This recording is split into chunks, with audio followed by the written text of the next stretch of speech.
Muito bem, vamos, vamos começar a transmissão hoje. Está aqui Carolina, Deus abençoe, boa noite. Vamos então rezar. Glória a Ti, ó Cristo, nosso Deus e nossa esperança, glória a Ti. Faz brilhar em nossos corações a luz do Teu divino conhecimento, ó Senhor e amigo do homem, e abre os olhos da nossa inteligência para que possamos compreender a mensagem do Teu santo Evangelho.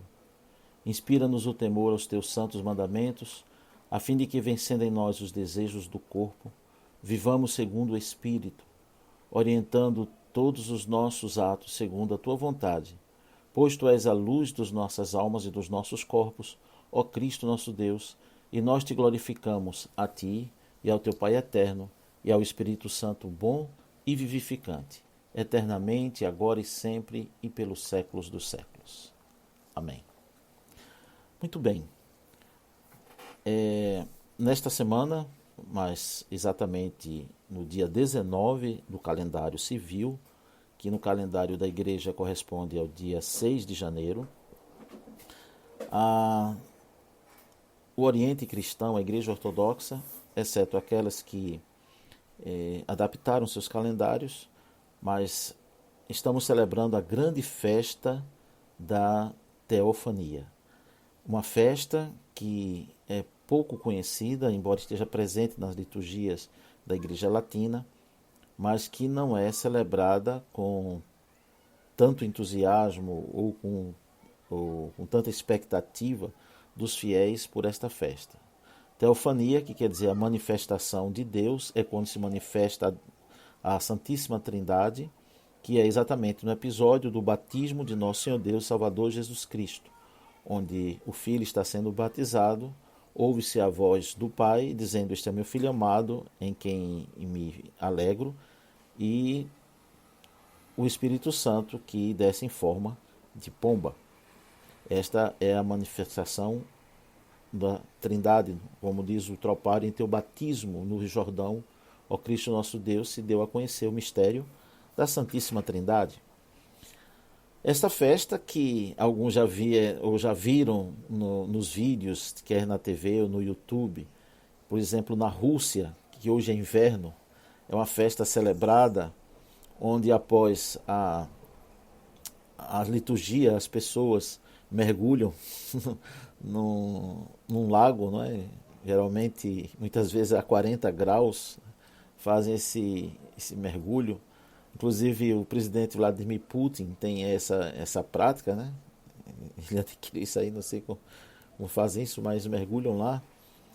E também é o dia onde a igreja faz a bênção das águas e as pessoas levam as águas, a água benta que serve, que ficam em casa e bebem, se alimentam dela durante o ano todo. Também existe a prática do sacerdote sair de casa em casa com a água abençoada, fazendo a bênção do lar, abençoando a casa para aquele ano, por o ano que se inicia e que está por vir. É bom, aliás, o ano novo, é bom lembrar que no calendário juliano, o ano novo, a festa do ano novo é do dia 13 para o dia 14 do nosso calendário, né, que é o 31 de dezembro para o dia 1. E logo depois, então, tem essa festa do batismo de Cristo, onde a vida inteira nasce das águas, e representando também o Espírito Santo. Muito bem. Mas vamos adentrar na questão teológica que carrega o título da nossa transmissão hoje. Por que é que Cristo tinha que ser batizado? Essa é uma grande pergunta. Porque muitas pessoas leem o diálogo de João Batista com Jesus, e onde João Batista se admira de Cristo vir até ele para ser batizado, ele diz: "Eu que preciso ser batizado por ti e tu vens a mim?" E Cristo diz uma resposta que para muitos aqui no Ocidente que leem esse texto é uma resposta que não responde, aparentemente. que Cristo diz, é necessário que se cumpra toda a justiça. Então João Batista concorda. Ao ouvir essa resposta, João Batista se dispõe a batizá-lo, fica convencido de que ele deve batizá-lo. Ora, que justiça Cristo se refere? E por que é que João Batista entendeu imediatamente a resposta de Cristo?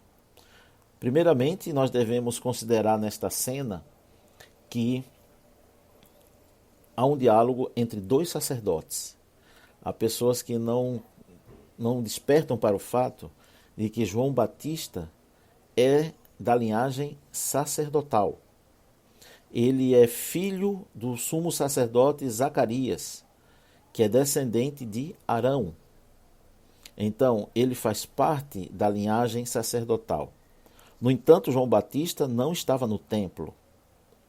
João Batista vivia nos desertos e fazendo uma pregação que era uma pregação estranha de uma certa forma, porque as pessoas conheciam na lei que a purificação dos pecados era feita mediante o derramamento de sangue. Não é? Teria que se sacrificar o animal e o cordeiro, e o sumo sacerdote fazia isso uma vez ao ano, expiação. Ele entrava com o sangue do cordeiro e fazia as abluções sobre o altar, que é chamado de batismo. No grego, na versão da Septuaginta, essa ablução que se faz é chamado de batismoi, que quer dizer batismos, as águas, as lavagens. E, no entanto, João não estava no templo. João estava nos desertos. Ele cumpria uma determinação do Espírito Santo e ele não anunciava a purificação mediante o sacrifício no templo. Ele anunciava a purificação mediante o batismo, as abluções, a lavagem. Então, ali está uma conversa entre dois sacerdotes. Cristo, sacerdote segundo Melquisedeque, e ali está o sacerdote segundo Levi, e da descendência de Arão, que Arão era filho de Levi. Bom, então os dois sacerdócios se encontram. O sacerdócio temporário, que é o de Levi, e por isso João Batista vai dizer mais adiante, é necessário que ele cresça, o sacerdote segundo Melquisedeque, aquele que permanece para sempre, é necessário que ele cresça e que eu diminua. Então, Levi representa uma aliança transitória e Melquisedeque, aliança eterna. Muito bem. Então, por que João Batista compreende a resposta de Cristo? Porque só vai entender essa resposta quem conhece o rito, a liturgia. Então, o Levítico, que é o livro que mais discorre sobre a liturgia, ele mostra que o sumo sacerdote, quando vai realizar o sacrifício, ele tem que primeiro se banhar, se lavar, ser batizado, as abluções. Depois ele tem que batizar, fazer as abluções, as lavagens de água, a vítima que vai ser imolada, o cordeiro que vai ser imolado. Ou seja, ele toma um banho e também banha, purifica o cordeiro cujo sangue vai ser oferecido no propiciatório, no Santo dos Santos. Diante de João Batista estava o cordeiro, que João Batista tanto anunciava, eis o cordeiro que tira o pecado do mundo. Então, vocês não estão ouvindo o som, não? Vocês não estão me ouvindo? Muito bem. Quem estiver ouvindo, digam sim, escrevam sim aí, que eu posso ver se não consertar o som. Ok. Muito bem. Então vamos continuar. Então, diante de João Batista estava o cordeiro e está também o sacerdote Então está quem oferece, que é o sacerdote, quem oferece o sacrifício, e está ao mesmo tempo a vida que vai ser sacrificada, o cordeiro que vai ser sacrificado, como também ele é aquele que recebe o sacrifício. Então, isto é muito interessante. Por isso, está se cumprindo a justiça que vem da fé, a justiça que vem da expiação, do sacrifício, a justiça que vem da graça de Deus. Então, quando Cristo diz a João Batista, necessário que se cumpra a justiça, ele entende que ali está acontecendo realmente os ritos que estavam previstos no Levítico, na lei. Mas tem outra coisa também, bom, se ele é o Cordeiro de Deus, ele precisa ser purificado? Como é que Cristo tinha algum pecado? Não, de forma nenhuma. Então, se ele não tinha pecado, por que é que ele precisa ser batizado? E aí vai acontecer o fenômeno que acontece na Arca da Aliança. Por que é que a Arca da Aliança, que era, na verdade, constituída de madeira e ouro, era sacrossanta? Porque ela era intocável, porque ela era toda santa. Porque a vida divina estava nela. Ou seja, as tábuas da lei que Deus escreveu, estava ali o maná que veio do céu, veio de Deus, e a vara de Arão, o sacerdote segundo Levi, que floresceu, ou seja, a madeira morta que teve vida. Exatamente, a Arca da Aliança, ela também simboliza as duas naturezas de Adão, ou seja, do Cristo, da Virgem Maria, que a Arca da Aliança, ela era de madeira, mas revestida de ouro. O verbo ao se encarnar, ele, vamos falar na linguagem, na raciocínio teológico, ou ele herdaria a morte de Adão, a falência de Adão, porque ele estava recebendo Deus é espírito, o verbo era espírito, o verbo não tinha carne, não tinha sangue, não tinha osso, enfim, não tinha natureza humana, e ele está recebendo de uma mulher, filha de Eva, descendente de Eva, a sua natureza humana. Os seus genes estavam comunicando a carne. Isso seria o que então? Ou ele herdaria a falência de Adão, ou ele comunicaria a sua vida a Maria, a filha de Eva. E que vocês acham que aconteceu? O verbo que não pode ter pecado, o verbo que é o santo, santo, santo, é totalmente santo, perfeitamente santo.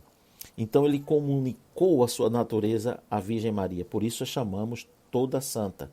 E por isso que a Arca da Aliança, sendo de madeira, era revestida de ouro, como aparece no Apocalipse, uma mulher vestida do sol.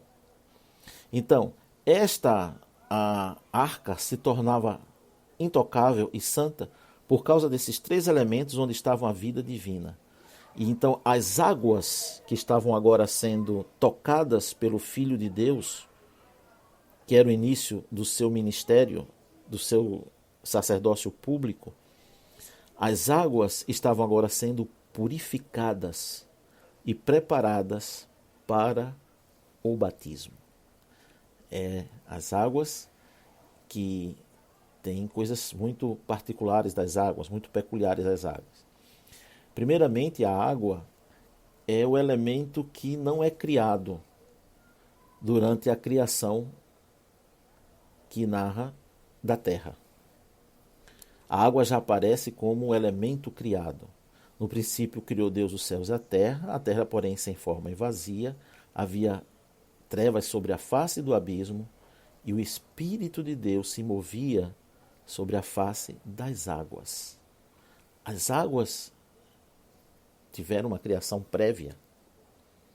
e nela estava o dinamis, a força, o poder de Deus, porque o Espírito Santo se movia sobre estas águas, lhe dando dinamis e vida. E então esta água tinha outra característica. A água é a mesma desde que o mundo foi criado. Ela não aumenta nem diminui. Ela não se perde. Se ela evaporar, ela fica em estado gasoso. Se fizer mais calor, ela vira novamente água. O encontro, né? Frieza e calor. E se há muito frio, ela se torna gelo. Então, estado sólido, líquido e gasoso. E a mesma água da criação é a água que nós bebemos hoje, utilizamos e nos lavamos. Então, Cristo, ao tocar o Rio Jordão, ele está tocando todas as águas que estão na terra. E elas estão sendo purificadas para o batismo. E isso aí que vem uma das consequências também, pelo qual o batismo não é uma mera solenidade, apenas um rito de iniciação, como muitas pessoas dizem, é apenas uma questão representativa, que o batismo pode ser secundário, pode não ser batizado. Não é verdade isto. Cristo disse: ide fazer discípulos entre todas as nações, batizando-os. Por que o batismo é necessário? Batizando-os em nome do Pai, do Filho e do Espírito Santo. E eis que estou convosco todos os dias até a consumação dos séculos. Os apóstolos tinham como obrigação fazer o batismo, batizar as pessoas. E na versão, ou no Evangelho de São Marcos, no testemunho de São Marcos, aparece a seguinte frase, Cristo dizendo: quem crer e for batizado será salvo. Por que o batismo é necessário para esta salvação? E aqui vem um diálogo também, quando Cristo, um diálogo não, a narrativa, na verdade, de São João, que diz o seguinte: mas a todos quantos nele creram, deu-lhes o poder de serem feitos filhos de Deus. Ora, o que é que tem que haver crer em Cristo com ser filho de Deus? Porque está relacionado ao batismo. Então, nós vamos lá para a Epístola de São Paulo aos Gálatas, e São Paulo vai dizer para os Gálatas: porque vós todos, porque vós que fostes batizados em Cristo, de Cristo vos revestistes. O batismo comunica a natureza do segundo Adão para nós, porque do contrário não poderíamos triunfar para a salvação, porque nós herdamos do primeiro Adão a sua falência, a sua morte, e do segundo Adão, o Adão celeste, herdamos a sua vida. Do contrário, nós não poderíamos ser salvos, porque salvação não é moralidade, não é observar os mandamentos. Aliás, os mandamentos, eles não podiam ser observados porque a carne está enferma, diz São Paulo, por causa do pecado. Então, quando muita gente lê aquele texto, aquela fala de São Paulo no capítulo 7 de Romanos, que diz: miserável homem que eu sou, quem me livrará do corpo desta morte? Porque ele dizia: o bem que eu quero fazer eu não faço, mas o mal que eu não quero fazer, este eu faço. Ele diz: miserável homem que sou, quem me livrará do corpo dessa morte?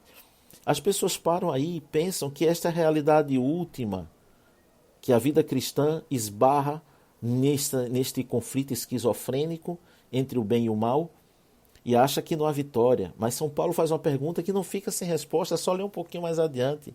Ele diz: mas graças a Deus por nosso Senhor Jesus Cristo. E vai introduzir aí também o Espírito Santo, aquele que paira sobre as águas. E diz: porque a lei do Espírito de vida te livrou da lei do pecado e da morte.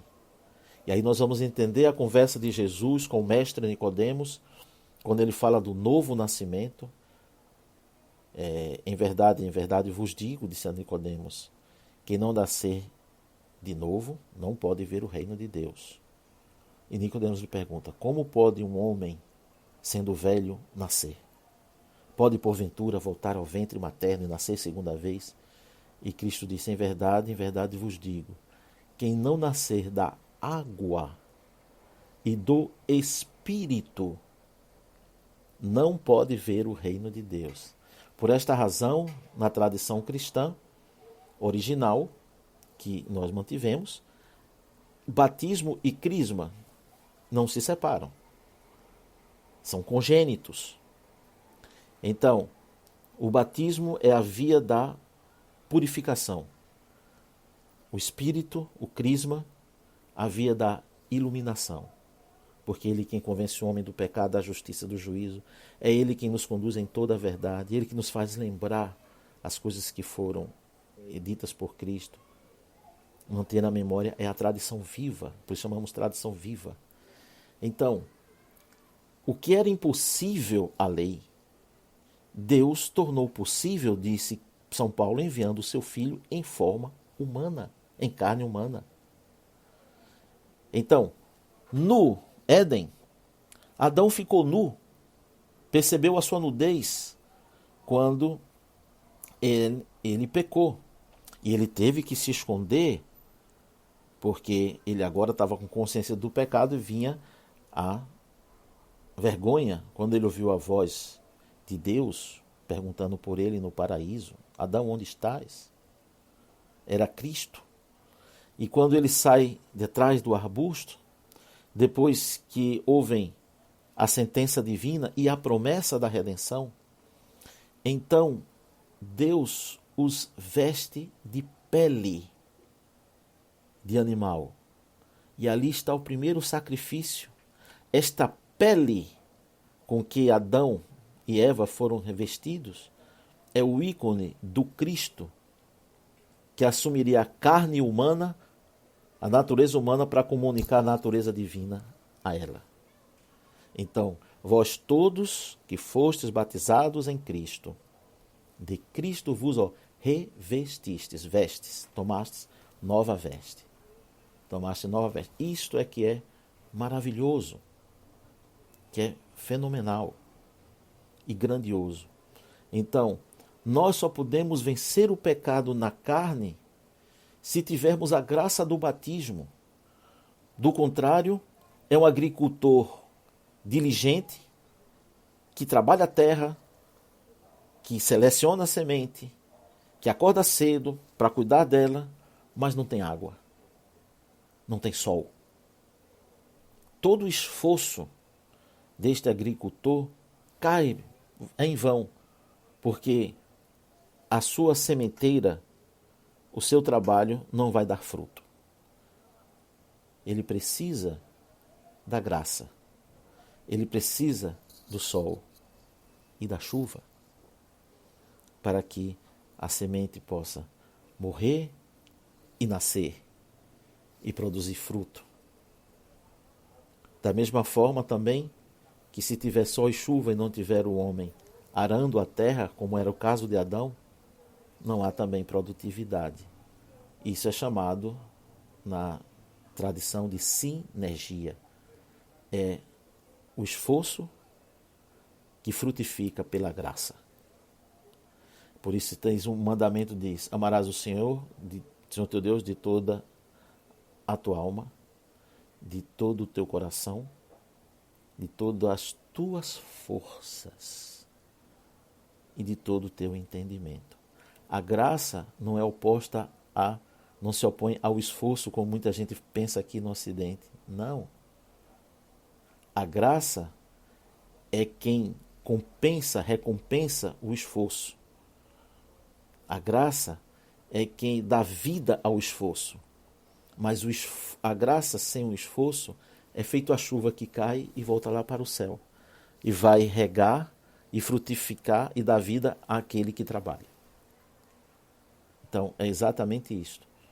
Por isso, São Pedro, escreve na sua segunda epístola, no capítulo 1, ele diz que todas as coisas que são necessárias para a salvação já nos foram dadas.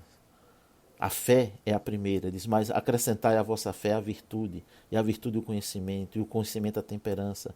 E ele vai dando uma série de metas que tem que ser atingida por meio do esforço.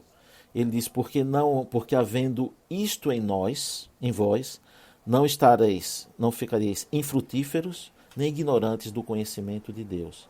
Mas naquele em que essas coisas não está presente, é cego. Esqueceu-se da purificação dos seus pecados. Portanto, esta festa da teofania, que a igreja celebra com muita alegria, porque é ela quem nos abriu a porta para os céus. É Cristo que veio vestir Adão. Adão não precisa mais se esconder. Adão agora pode se apresentar. Eva pode se apresentar. Porque veio ao Jordão, porque veio ao rio, não aquele que veio para julgá-los, mas aquele que veio para salvá-los, para resgatá-los. Portanto, celebremos com muita alegria esta festa. E que Deus, o Pai, e o Filho e o Espírito Santo nos abençoe, agora e sempre, e pelos séculos dos séculos. Amém. Ok? Quem tiver pergunta, pode fazer, por favor.